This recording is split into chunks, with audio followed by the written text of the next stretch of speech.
When the authorities arrived at the convent in Avignon in 1687, they found the fresh corpse of an old nun all burned up in the bed of a young woman who was now missing, as was her lover, who would be charged in absentia to death by fire. They would look for this man, but they would not find him, because this man was queer drag king bicon Julie Daubigny, the opera singer, fencing, arsonist with more than one kind of body count.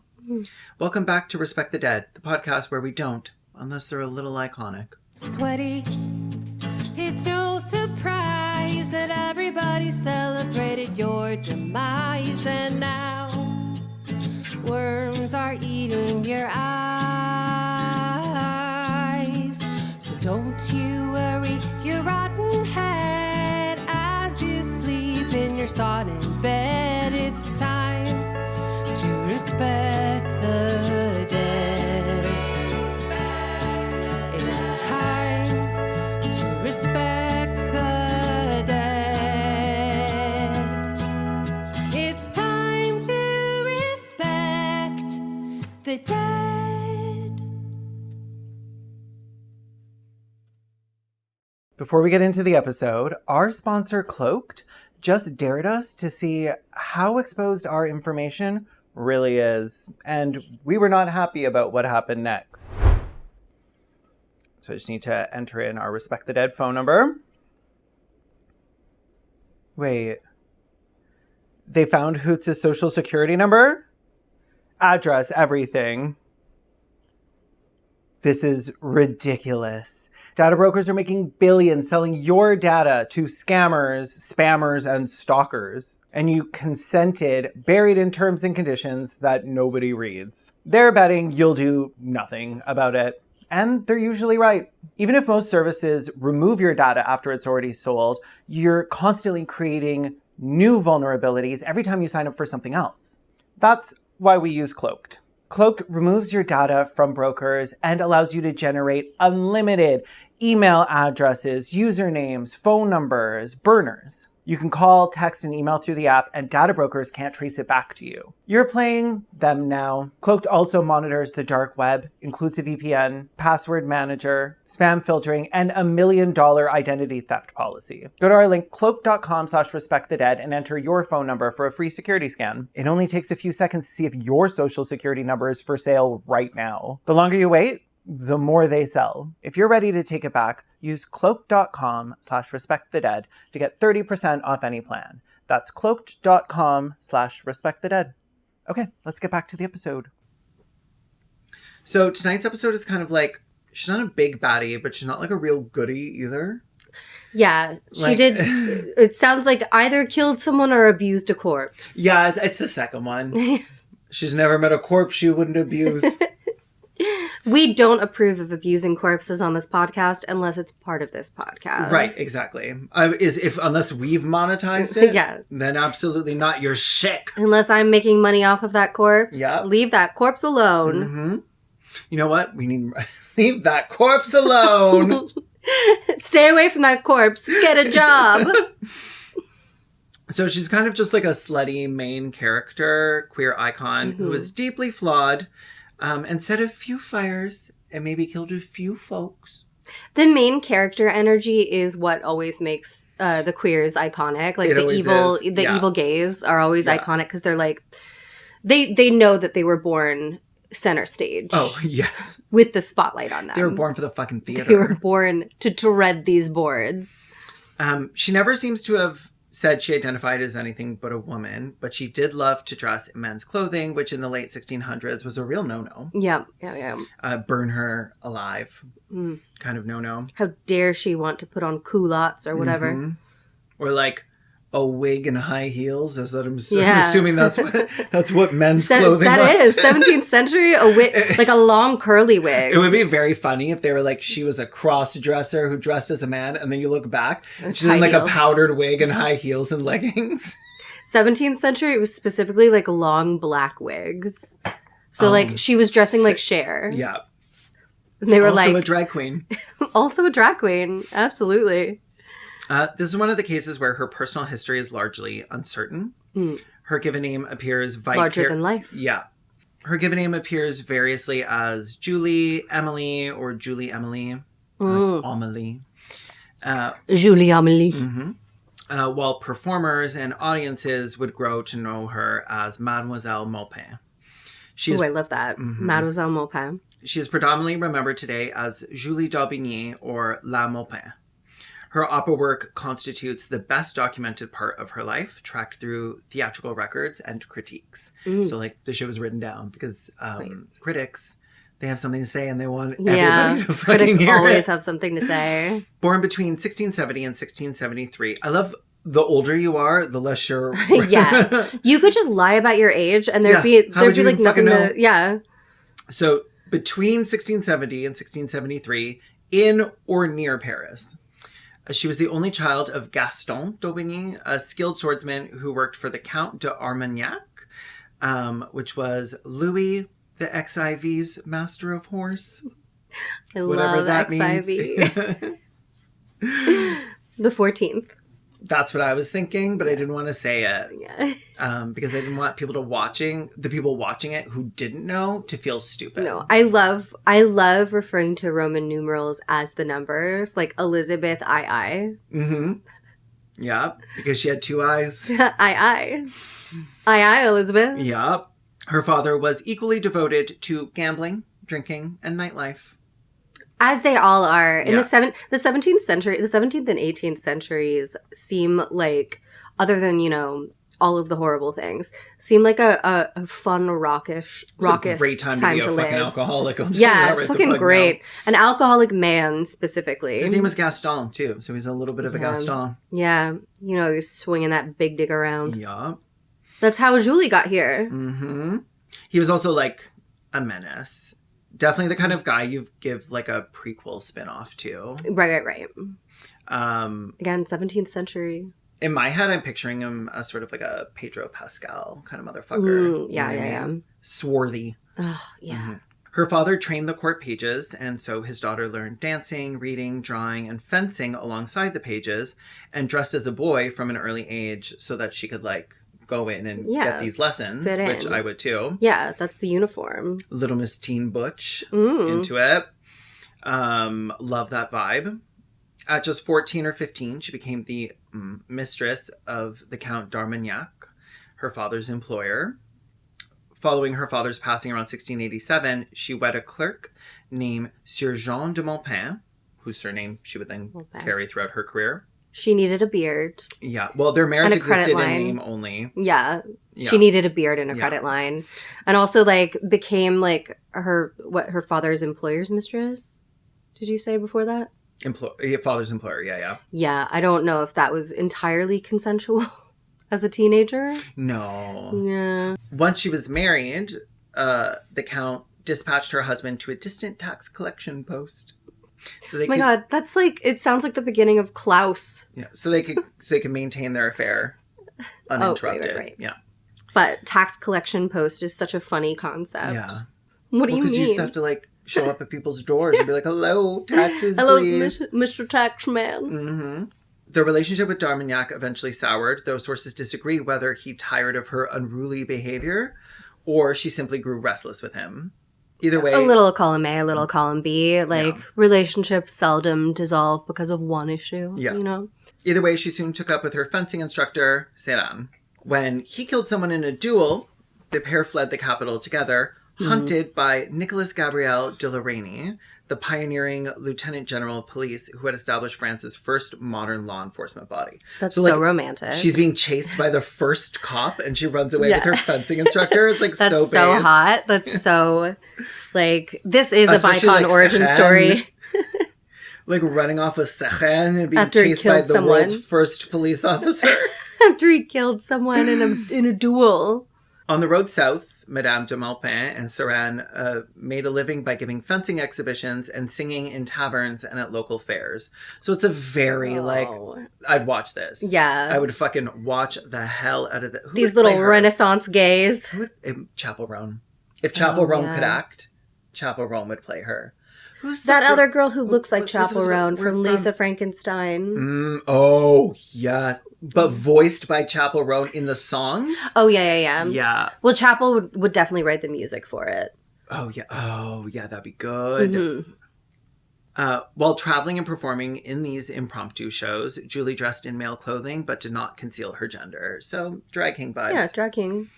Despite lacking any official musical education, her appealing voice, innate musical ability, striking looks, and remarkable memory, also her raw performing talent, secured her several parts at the newly established Opera de Marseille, singing under her maiden name. She was born to be a star. Like, literally. Just born to be a star. Oh my God, this should be another edition of A Star is Born. Oh, for sure. I'm gonna send you a little painting of her. You'll see why I'm saying she should be played by Chapel Roan in like 3 seconds. So here's like a less realistic version. Yeah, from like the 19th century. And then the second one, she's giving a little Chapel Roan moment. Yeah, definitely. Gorgeous. Eventually, she grew bored of Sehan and became involved with a young woman who had come to one of her performances and become a stan. So she's a fan fucker. So that's a little problematic. Very messy behavior. Don't fuck your fans. Will fucking say. It's a little predatory, perhaps. There's a power imbalance. Yeah. When the girl's parents then put her away in a convent in Avignon, she followed because she was being gay. Julie followed, doing gay shit, entering the convent as a postulant. She's like, oh no, you sent me to a convent for doing gay shit? Whatever shall I do? In order to run away with her new love, she stole the body of a recently deceased nun, placed it in Julie's room, in her bed, and then set the room on fire to cover their escape. So smart. But then they were like, this is clearly a burnt up nun. Yeah. There's no way to guarantee, like, that tactic always works in like movies, but there's no way to guarantee that the body gets burnt up enough that you can't tell who it was. Yeah. Like, oh no. And it's like, oh, there's her gold tooth. Yeah. Julie was charged in absentia as a male with kidnapping, body snatching, arson, and failing to appear before the tribunal. The sentence was death by fire. Body snatching would be like such a funny term for like somebody who looks snatched too. Body snatching. Yeah, you were being charged with body snatching. You're being charged with body as tea. Mm-hmm. Their affair lasted for 3 months before the young lady returned to her family. To which, oh no, Julie was like, Julie, you risked it all for somebody who just wasn't committed. Listen, Julie would have gotten bored with her in like a month after that anyways. It's true. And she was like, okay, bye. So she risked it all for the love of the game. Yeah. No, basically. And then she was like, okay, well, I'm off to Paris to get singing lessons, so good luck. Good luck with your trial. Yeah. Oh, no, Julie said that. Oh, Julie said that. She was like, bye. Did not fucking care. I'm fleeing. Yeah. Bye. I'm currently a flight risk. Yeah. So off she popped, didn't she? I'm going to go get singing lessons. Her singing teacher, Maréchal, recognized her exceptional gifts and urged her to pursue a place at the Paris Opera, France's most prestigious stage. While he provided her with invaluable instruction, his growing alcohol dependency eventually undermined his teaching, prompting her to part ways and chase her ambitions at the renowned institution herself. That's always very common. Voice teachers with their specialty. She headed northward towards Paris. En route at Via Perdue, she encountered the man who would become her closest lifelong companion when she stabbed him. That's so romantic. What a meet cute. Yeah. I want to see this like romance. Right? The reason why she stabbed him varies between accounts. Either she was singing and he made a crude remark, or she accidentally spilled wine on him in a tavern and they decided to duel. But regardless, the outcome is consistent. Delbert considered himself an accomplished fencer, yet his aristocratic status meant opponents always pulled their strikes. Right, so he was not expecting to get fucking he wasn't stabbed. Yeah, he was fencing as in the sport of fencing, not trying to kill somebody. Yeah, but this wasn't some mealy, cowardly little man. This was a drag king. Yeah. And Julie stabbed him clean through the fucking shoulder. Like, right through. She was like, I could have gotten your heart, but I just wanted to maim you, not kill you. Emerald Fennel, rather than working on fucking Wuthering Heights and Saltburn or whatever, you should be doing this kind of shit. Yeah. Like, Oh, how they reconciled after also differs by account. One version has her carrying him to his quarters, where they discover each other's noble backgrounds. Another claims his companion later sought her out to apologize. So either of those are cute. Right. Yeah. But one thing isn't contested. They quickly became friends and more, kind of like a bestie with benefits situation. Aww. That would continue on throughout their lives together. That's so cute. So they would always eventually meet up together. And when they did, they would have a little tryst. A little affair. Yeah. I have so much more to tell you, and I'm going to right after these stupid messages. Aww. Don't buy anything that shows up.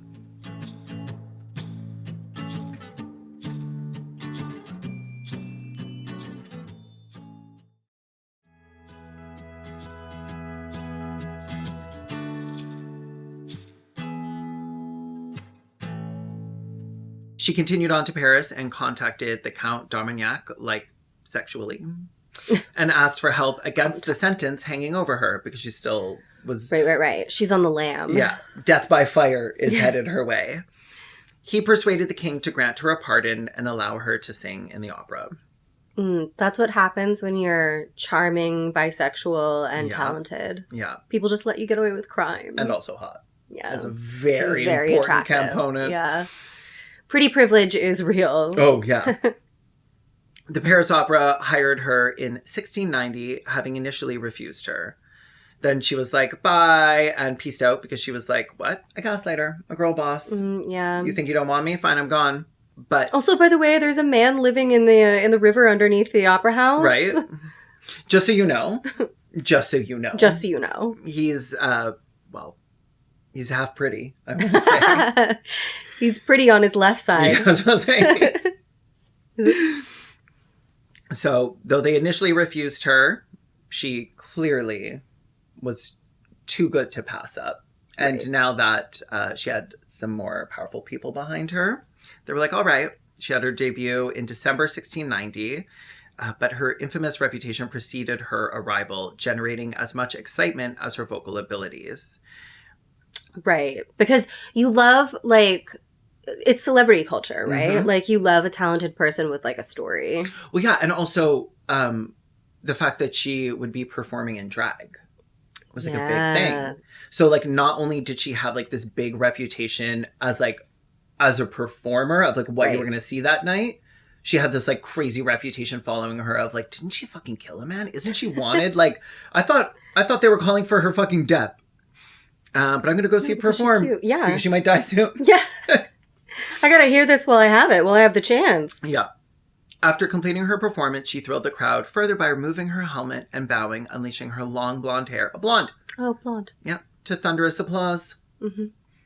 Her Paris career was interrupted around 1695 when she kissed a young woman at a society ball and was challenged to duels by 3 different noblemen who were courting her. Oh my god. They're so jealous. She beat them all.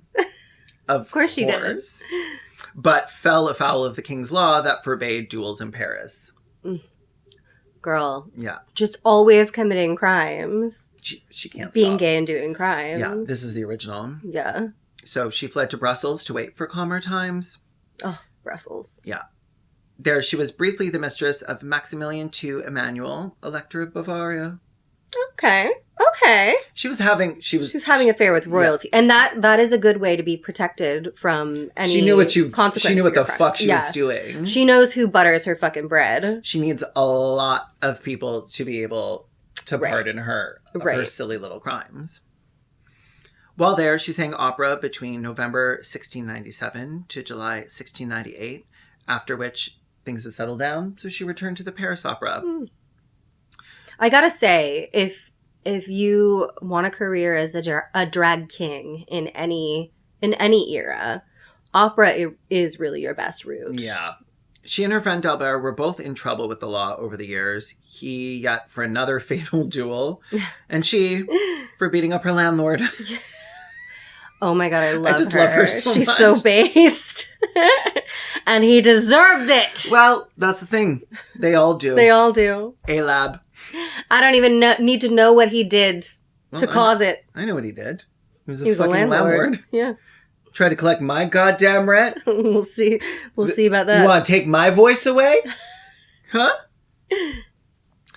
She famously beat the singer Louis Goulart Dumancy after he pestered the women members of the troupe. Sounds like he deserves it. Yep.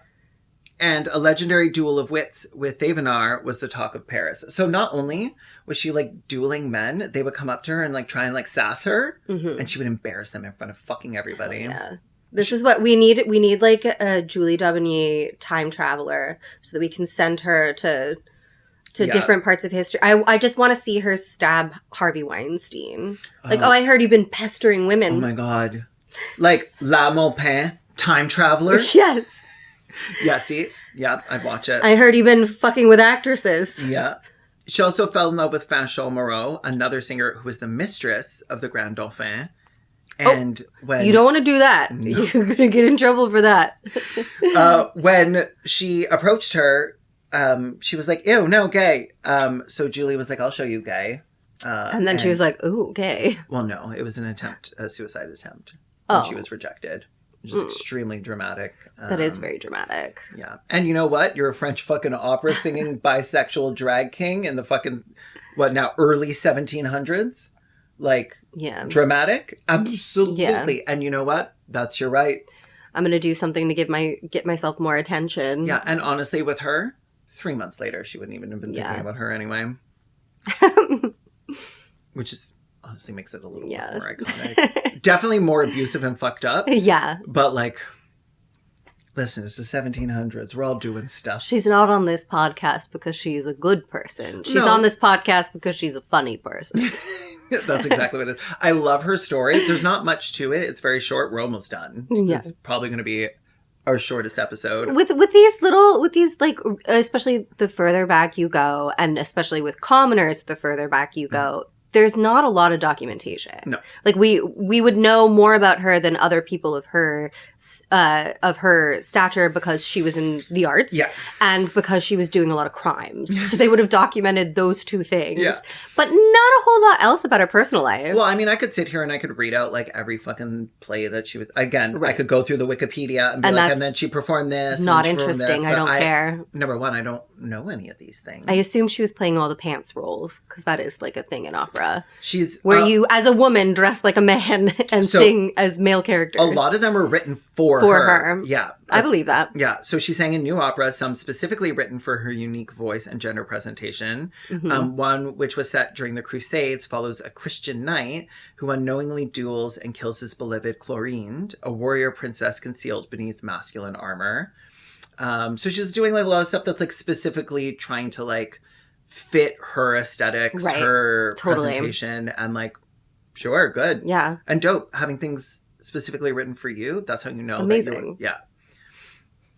I have so much more to tell you, and I'm going to, right after these stupid messages. Aww. Don't buy anything that shows up.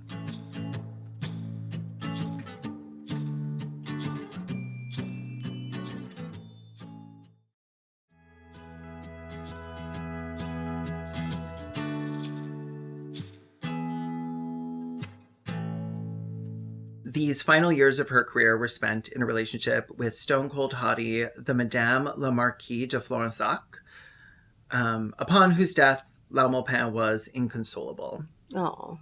Which, if she spent the rest of her years with her, I can see that. Yeah. The only person I loved for more than 3 months. Mm-hmm. She retired from the opera in 1705 and took refuge in a convent, probably in Provence, where she died in 1707 at the age of only 33. Oof, and that's so sad. No known grave. Oh. She put a lot of fucking life into there, I will say. Yeah, into 3 decades? Goddamn. I will say. And for like most of that, she was a baby. Yeah. Yeah. So like... for a full third of it. Yeah. So yeah, that's her. She's one of my love her. My fave little ones. Yeah. She has so much less documentation than people like Josephine Baker or like any of my other fave like queer girlies who like went fucking hard. Yeah. I think I had heard of her, but only of the like burning down a convent thing. I love it. Yeah. I love it. Well, personally, I love arson. Yeah. Like, just as like it is very funny. It's very dramatic. It is one of the most hilarious crimes. It's so true. It wasn't me. It was fire. How are you going to blame me for nature? setting a mattress on fire. Yeah, I didn't start fire. I mean, I started this fire. Maybe she shouldn't have kept a candle so close to this convent. This convent. This is, I think, our final Pride episode. End of the month. We did 4 this month, so I was okay with a little shorty. We're so proud of our unhinged queers. I love them so much.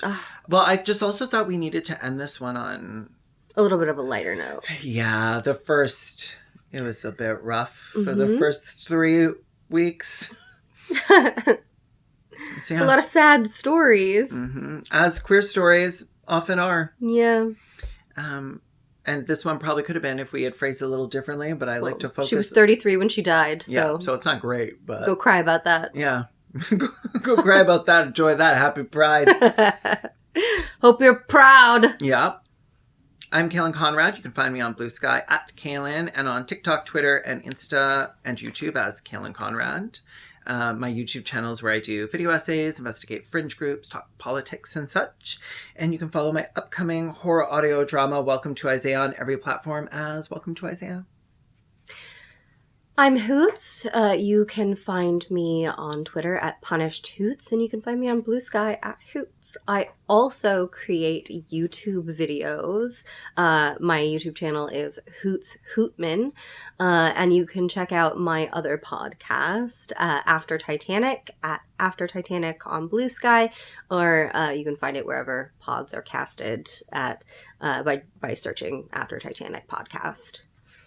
If you want to suggest someone else for us to cover, you can do that over on our Patreon or YouTube members. You get access to our suggestion cemetery where you can submit a name.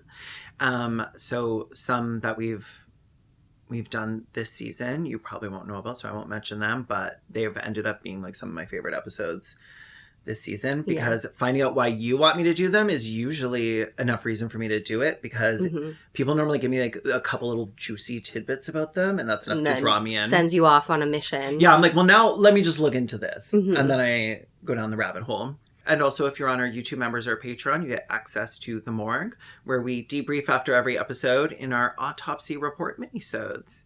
If you're watching on YouTube, where we now have full video for all episodes, don't forget to hit subscribe and turn on the little bell so you get notified whenever there's a new episode. And if you are a YouTube or Patreon member, you get a new episode every week because of The Morgue. Hoots flies here twice a year so we can record for 2 weeks straight. It's a lot of work. Very tiring. It's a lot of work. Hurts our heads. But it's nice to be able to do it in the same room as each other. It looks better. It feels better. Yeah. It's easier to edit. Oh my God, yes. And people seem to like these episodes more. Yeah. Well, I mean, literally looking at the analytics, we can tell that you prefer the episodes where we're together. And also the comments just being like, oh my God, you guys are together. How many did you film? And it's like, oh, we don't stop. Oh, we don't stop. I'm not here to enjoy Canada. No. It is an ice storm. I'm not doing sightseeing in Canada. No, we are sitting in this fucking apartment on this fucking couch. I'm chained to this fucking couch. Until our throats are raw. So if you'd like to support us harming ourselves that way, please donate to our Patreon. So we're being harmed, not for free. Yeah. Not harmed financially. Yeah. Oh, yes. That's the one. The most important kind of harm. Yeah. Okay. Love you. Bye. Bye.